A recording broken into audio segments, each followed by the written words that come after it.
Our final speaker, Ted Kuntz, is a psychotherapist, author, community activist, and father of a son with significant disabilities.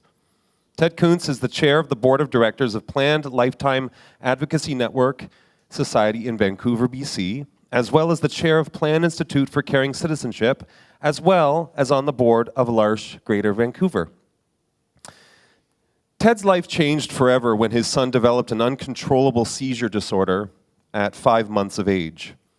After years of anger, fear, and resentment, Ted learned to make peace with his son's condition. Ted's journey with his son and the journey of all of us who are in relationship with a loved one with a disability may eventually save the world. Please welcome Ted Kuntz.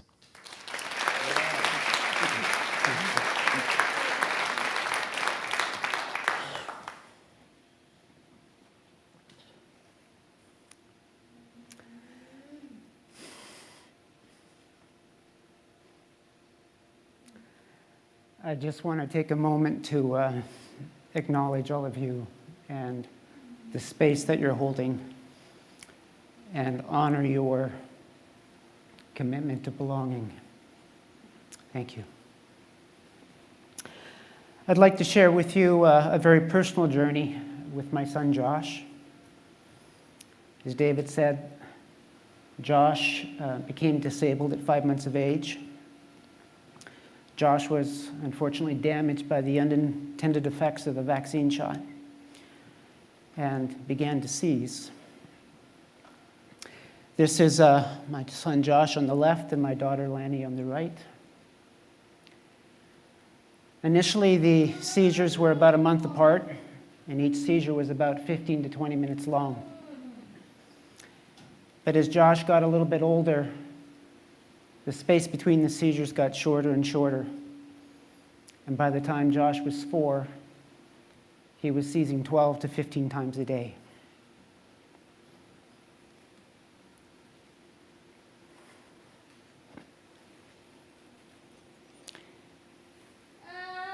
Each seizure was, as I said, 15 to 20 minutes long.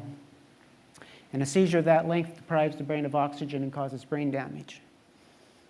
And so the son of mine that at one point could walk and talk and ride a tricycle and feed himself and dress himself, by the time he was 5, he could do none of those things. The doctors explained that a seizure of 20 minutes long expends as much energy as someone running a marathon. And so my 4-year-old was running 12 to 15 marathons a day. And the doctors knew that he couldn't sustain that. And so did I. I was angry, I was resentful, and I was afraid. Now, I had good reasons to be angry and resentful and afraid, but the truth is that those emotions got in the way of me being a good husband, a good father, a good son, and a good citizen. I knew I needed to work through those emotions, but in spite of the fact that I'm a psychotherapist, I couldn't find a way to overcome the intensity of those emotions.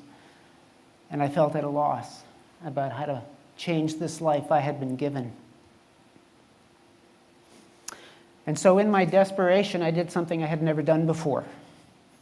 I went to see a psychic. And the psychic said that I could come with questions. And the truth was, I only had one question. And that question was, will my son live?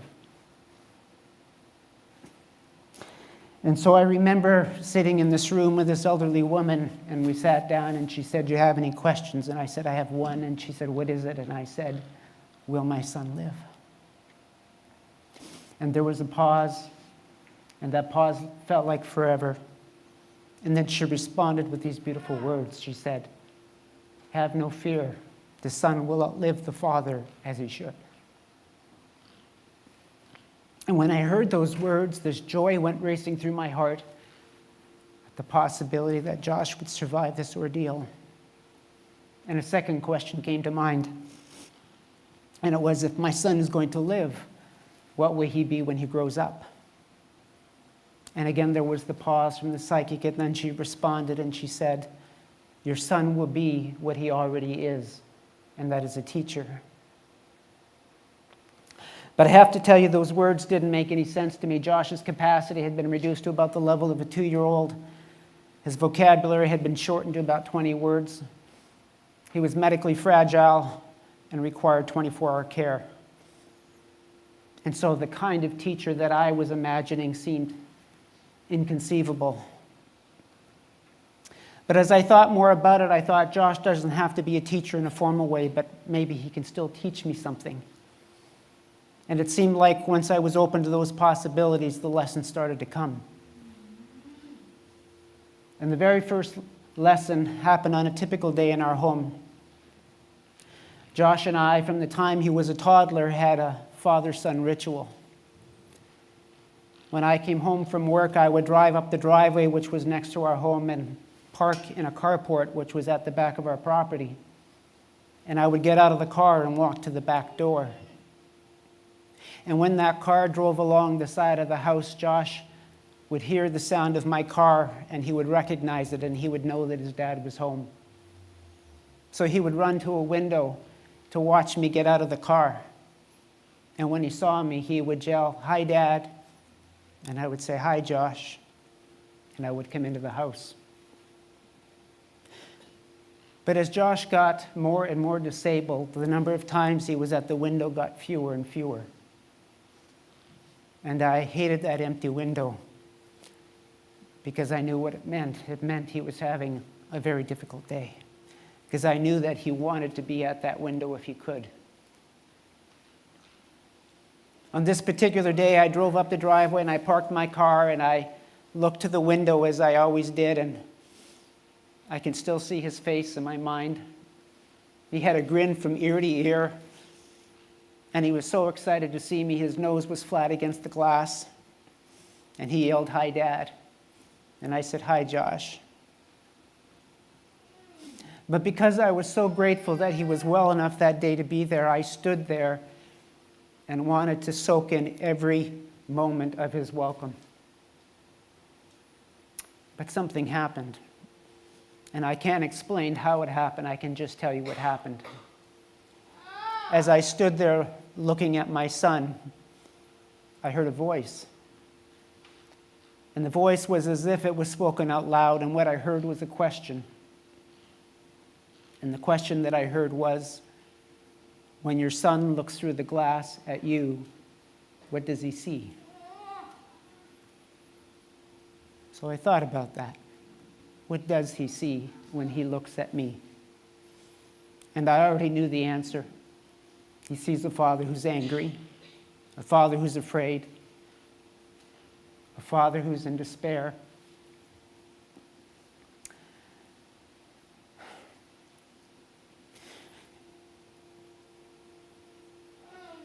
But he also saw a father who was rejecting his own son, because the truth was, I didn't want this disabled child. I wanted the son that was still healthy, the son that was still alive in my imagination. That was the son I was still holding on to. And when I had that moment of clarity, I knew that Josh deserved better than that. So I made a commitment to him that day.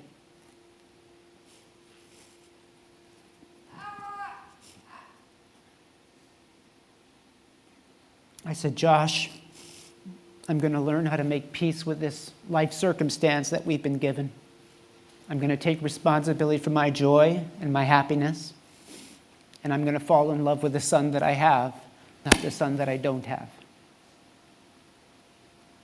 And that was the day that I began a very important and intentional journey of claiming responsibility for my peace, my joy, my happiness, my way of being in the world. I learned that peace begins with me.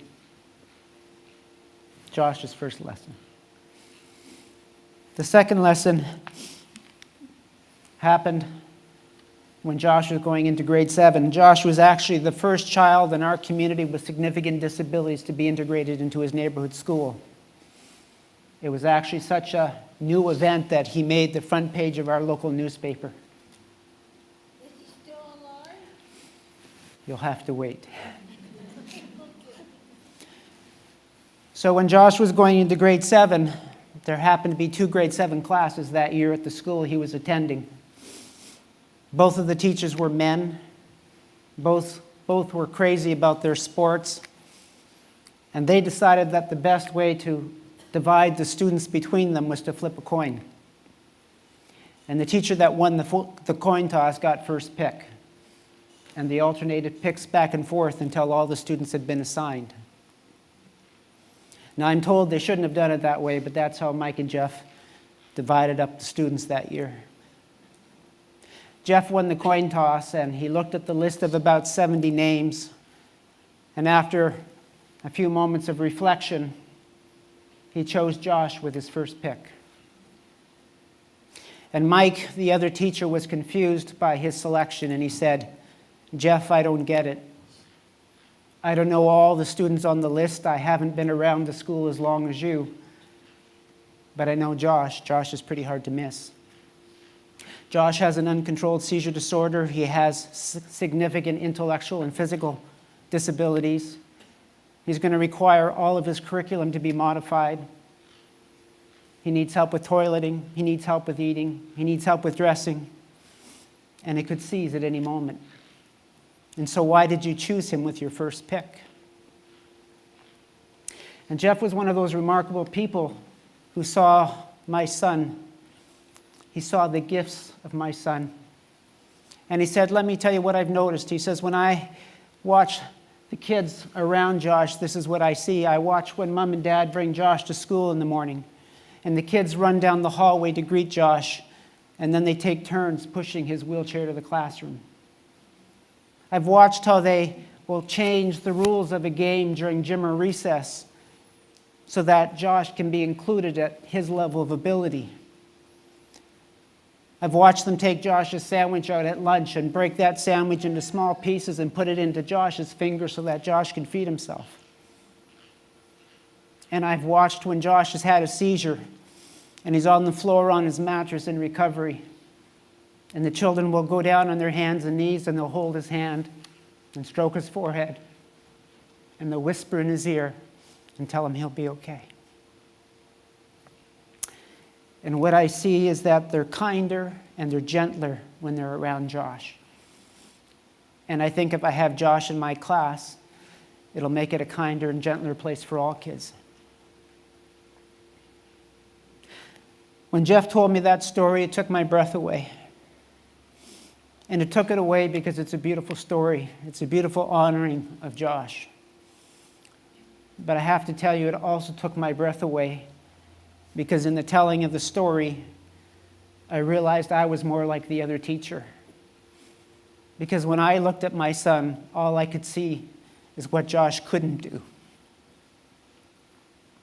And what Jeff helped me to understand is that everyone has gifts. My son has gifts, and they're important gifts to give to the community. And he explained that Josh's gift will never be what he does, because Josh will never do very much. But his way of being in the world, his gift of being, can help to change a community into a kinder and gentler place. And so I spent time on my journey with Josh.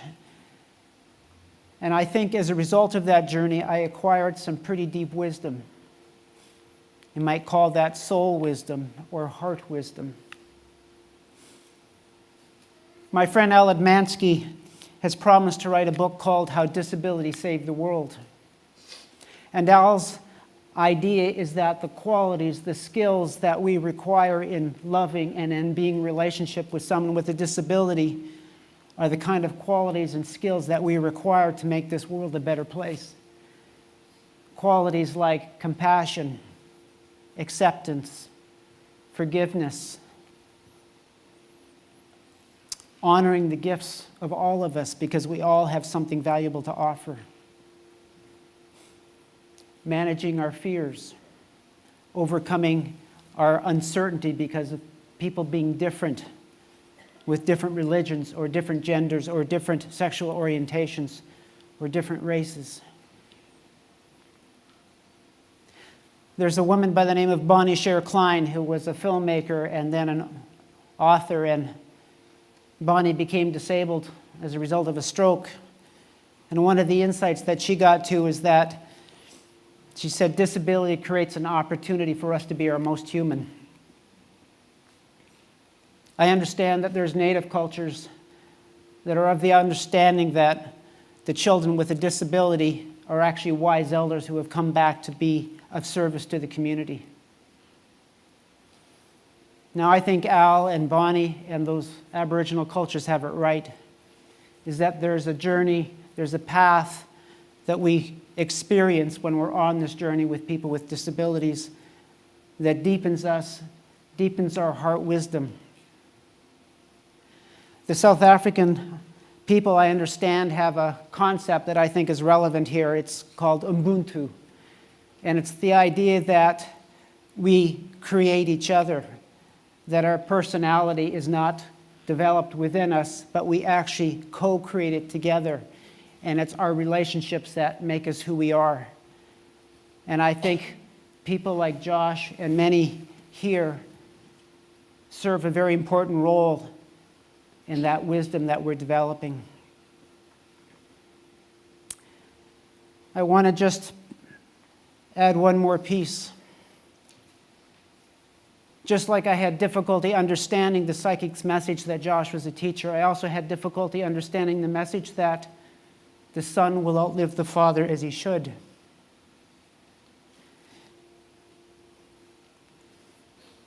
Because Josh passed away on February the 16th of this year at the age of 32.